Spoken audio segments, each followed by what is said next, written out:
قاری کے لیے بچوں کو مارنا جائز ہے یا نہیں؟ مارنا تو دور کی بات، ہاتھ لگانا بھی اس زمانے میں جائز نہیں ہے. اس پہ بالکل سختی سے پابندی ہونی چاہیے.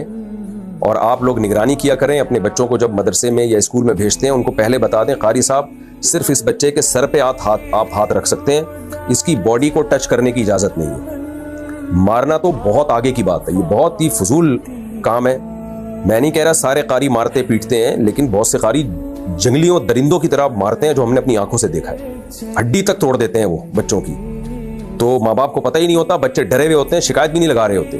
اسی طرح گاؤں دیہاتوں میں جو اسکول ٹیچر ہیں وہ بھی یہی جلاد بنے ہوئے ہوتے ہیں، ڈنڈوں سے پکڑ پکڑ کے کوٹ رہے ہوتے ہیں. تو ماں باپ پہ ہاتھ اٹھانے کی بچے پہ ہاتھ اٹھانے کی اتھارٹی صرف اس کے باپ اور اس کی ماں کو ہے، یا اس کے چچا ماموں جو بہت ہی قریبی ہیں، وہ بھی اعتدال کے ساتھ، وہ بھی بے اعتدالی کے ساتھ نہیں. باقی کسی کو بھی اجازت نہیں ہے کہ بچے پہ مارنا دور کی بات، میں بار بار بتا رہا ہوں، ہاتھ لگانے پیار کرنے کی بھی اجازت نہیں ہے. بھائی باڈی کو ٹچ ہی نہیں کرنا ہے. بچہ وہاں بیٹھے گا فاصلے کے ساتھ قرآن سنائے گا.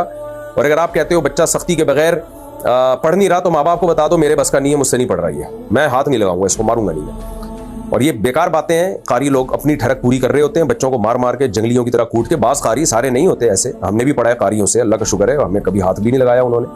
اپنے بھائی سے پڑھا ہم نے، اور مدرسوں میں بھی ہم نے دیکھا بہت اچھے اچھے قاری بھی ہوتے ہیں، بڑے اچھے اخلاق سے پڑھا رہے ہوتے ہیں. لیکن بہت سارے ایسے لگتا ہے جیسے چنگیز خان کی نسل میں کچھ لوگ رہ گئے تھے، وہ آ گئے اب اٹھ کے. بہت جنگلیوں کی طرح کوٹتے ہیں، بہت مارتے ہیں، اور جھوٹ بولتے ہیں کہ مارے بغیر بچہ پڑھتا نہیں ہے. انہوں نے خود جنگلیوں کی طرح مار کھائی ہوتی ہے تو وہ اپنی ٹھڑک نکال رہے ہوتے ہیں بچوں کے اوپر. میں نے بہت تجربہ کیا، میں نے چھوٹے بچوں کو بہت پڑھایا ہے. یہ تو اب میں جامعۃ الرشید میں بڑی کلاسیں پڑھا رہا ہوں نا، مجھے کیونکہ وہاں ٹیچنگ میں 25 سال ہو گئے مجھے ٹیچنگ کی لائن میں. تو اب جا کے بڑی کتابیں، جب ظاہر ہے مدرسے میں ٹائم گزرتا ہے تو پھر بڑی کتابیں ملتی ہیں، ورنہ ہم نے تو بچوں کو پڑھایا ہے. مجھے تو نہیں یاد پڑتا کہ میں نے کبھی کسی بچے کو تھپڑ بھی مارا ہو.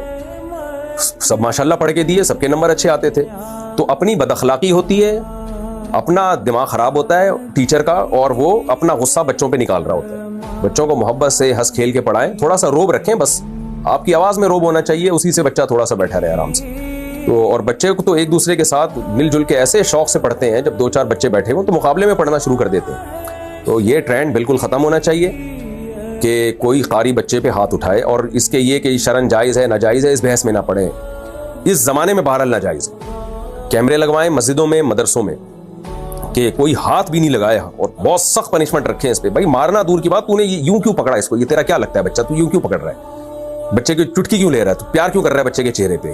یہ بہت سختی کرنی پڑے گی اس زمانے میں، کیونکہ یہ فساد کا دور ہے، یہ شہوت پرستی کا دور ہے، یہ تقویٰ للہیت کا دور نہیں ہے. شادیاں ہوتی نہیں ہیں، اور فحش فلمیں دیکھ دیکھ کے ہر آدمی ٹھرکی بنا ہوا ہے، شادیاں کرتے نہیں ہیں.